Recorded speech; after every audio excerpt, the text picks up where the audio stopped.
So this is how Connor McDavid controls the puck at top speed, and it's not something that you would typically think. Oh, by the way, I'm talking about McDavid. How have I not done this before? Like, every single video I've done has been on every other player except for this guy. But now we're gonna finally talk about him. This has been in due time. There's no question about it. Okay, so everyone focuses on his skating, as they should, because he's the best at it.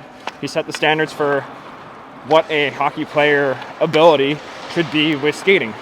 Without a doubt, he passes all the hockey hack standards that we've accumulated, both with Train 2.0 and the hockey hack system as well. And so he has hit, without a doubt, the freak status on all of them. But basically, like, there's no question that he's the best at it. And this is a way to adapt what he's doing for yourself. The thing about his puck handling is that it has to be different at full speed than it is when you're stationary. And the reason for that is because it's a completely different scenario. You don't get your guys like your Pavel Barbers or your Zach Bells, who are great in their own ways, but you don't often see them succeeding very well in a higher speed scenario that you have with McDavid. Could the opposite be true for McDavid and what he does with, what he could try with Zach Bell's and Barber's movements? I don't know. I think you have to train both of them a little bit differently. There's a different set of hockey ability there, or stick handling ability there, as we could call it. But either way, Connor is like, you can just look at the film. He's fast, but he's also controlling the puck. And that has not been seen as widespread until he came along. So how does he do it? It's actually very simple, that it's almost stupid how simple it is. And I'm actually doing it right now in a slightly, slower environment, but I'm still doing it. Notice how much I'm just tapping the puck. And then I could do the same thing when I'm holding the stick with both hands as I turn around, or even change direction, tap and go, tap and go sideways. Even if I want to go that way, it's just a pause right there, or change direction. So the first thing is that he's tapping it. The second thing is that he's passing it to himself with every single tap. So you can think of it as just like, hey, you're tapping it to the direction that you're going to go. If I'm going to go that way, I'm just going to tap it there. If I'm going to go the other way, tap it that way. Tap, tap. It's really as simple as that. So if we were to cross this way, we'd be tapping it and then getting it. Stop, you're going to tap and get it. But even on a circle like this, notice that it's like tap, tap, tap. I'll probably show it from this way.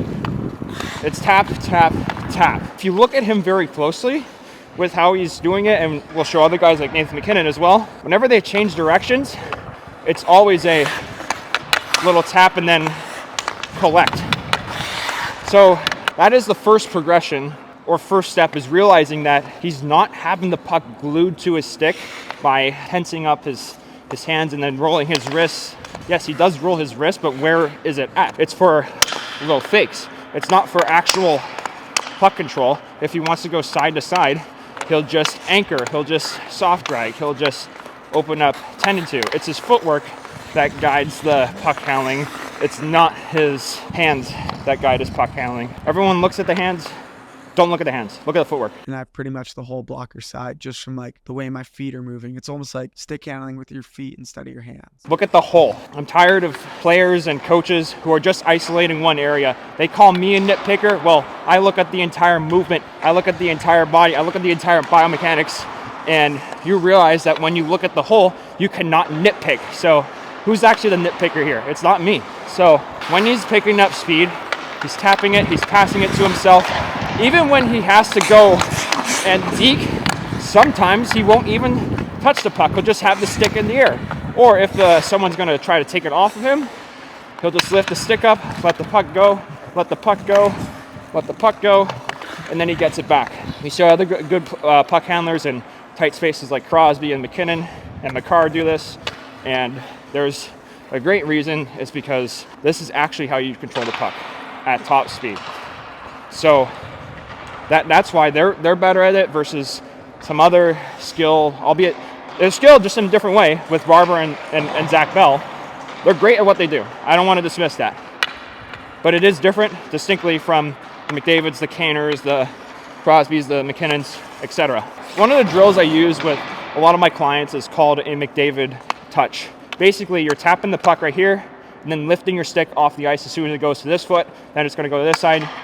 As soon as the puck goes over there, you're lifting your stick up over there. This is one of the better progressions for it. And what this is teaching you is to use your hip work, your footwork to guide the puck across. You can use either just, the cool thing with this is that you can use the heel of your blade, you can use middle, and then you can also use toe of your blade. And what this is teaching you to do is to, again, use your footwork for every little stick handle or every little pull across or vector to guide your stick handling. Because again, when you're going up to full speed or when you're in an NHL game scenario, you're going to be using your footwork to guide things around. Notice again, if I were to isolate that, anchor, soft drag, like this. If we were to copy McDavid's, one of his famous practice clips where he's going through Power Edge Pro like this, right? How do we isolate that with just the footwork? It's open hip, 10 and 2s, like that. So that's the thing to remember again. Footwork first, hands follow, and then you're treating the puck as not something that's glued to your stick, but something that you guide and that you tap, and then you keep going forward. The McDavid touch is one of the best ways to practice it. Another great way is, well, I'm just gonna show it. We're gonna go outside, and well, I'll just surprise you with where we're going next. Well, we're on a trail now. Well, it's not really a trail, it's just a sidewalk, but this is the surprise, is that we're going outside. Why am I out here?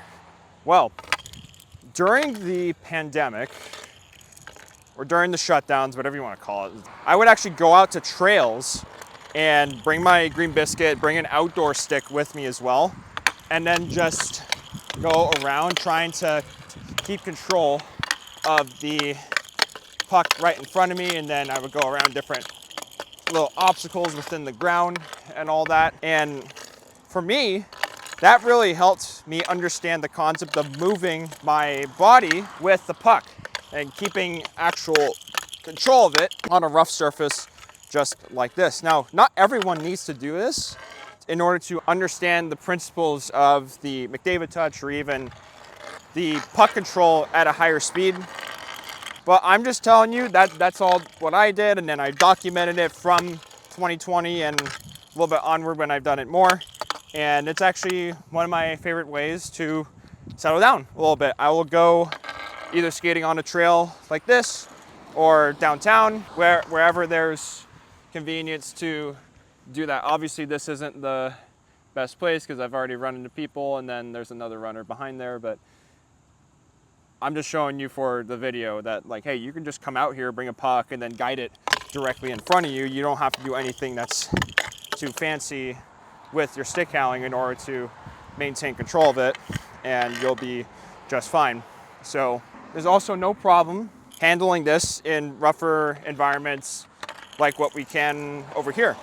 As you can see, the surface right here, not exactly the smoothest, but it does give you a good opportunity to, let's say you wanted to come out here and do a little bit of control and guidance for yourself.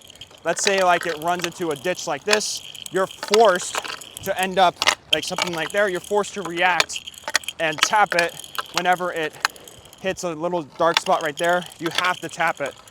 If you try to stick handle over it, you're just gonna lose it.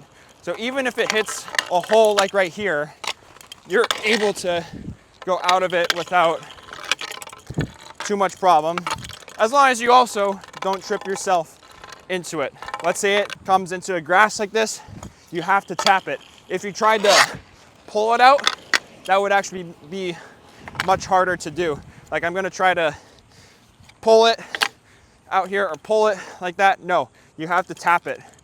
That's not a pull. So you can take, I tried to pull it there. Now I'm gonna tap it, tap, tap, tap, tap, tap, tap, tap, try to go around the obstacles that, instead of saying that this is a bad surface, just say that it's an obstacle. And then this can also apply to, let's say you have a rougher surface area or a rougher ice surface, like the Zamboni guy did a terrible job or whatever. Well, just tap it a lot more. Just don't worry about doing something like this as much for your fakes. And that's all it is. It's not that it's underhandling, it's that you're taking the concept of using the top hand to stick handle to now you're using your footwork and the momentum of where you're going with small adjustments here and there for turning. Like if I worried about keeping the puck on my stick right there as I turn, well, I'd probably like lose it.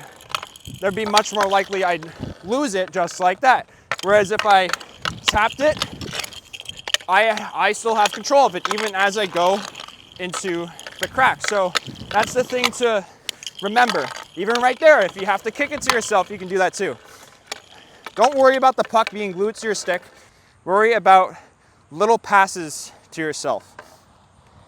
That's the secret behind all this. With how these great players handle the puck at top speeds, they don't always, they just don't keep the puck like glued to their stick the whole time. No, it's little taps at a time.